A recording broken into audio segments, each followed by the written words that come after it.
And the best thing is it works as a stress buster for you. So let's say you had a long week and you go and kind of recharge your batteries in theater or in poetry or in music or in dancing or ballet or clay work or whatever work.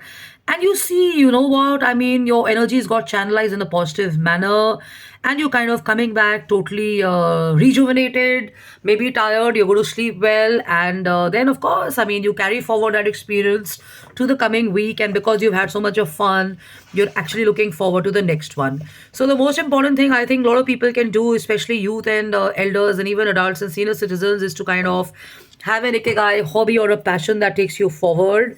And groups and the power of community, everybody knows this. You get a call from your friend or a family member, you start feeling good and great and stuff. So there's no second doubt on that, that, hearing from your favorite people or making new friends keeps life exciting and going and stuff and all that.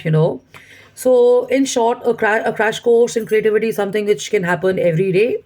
So, here's a can of Coke. So, cheers to you on this. Looking at this, I can think about my experience I've had at the mall. I can think about the lovely flavor. I can think about the branding and packaging. And this can also kind of make me think about a lot of other things. So, if you're creative, if you're kind of looking at new ideas and stuff, you start focusing on a product and stuff like that.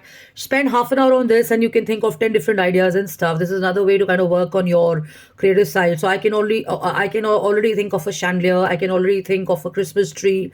I can already think of a game that I can play with this. I can already think of music with this and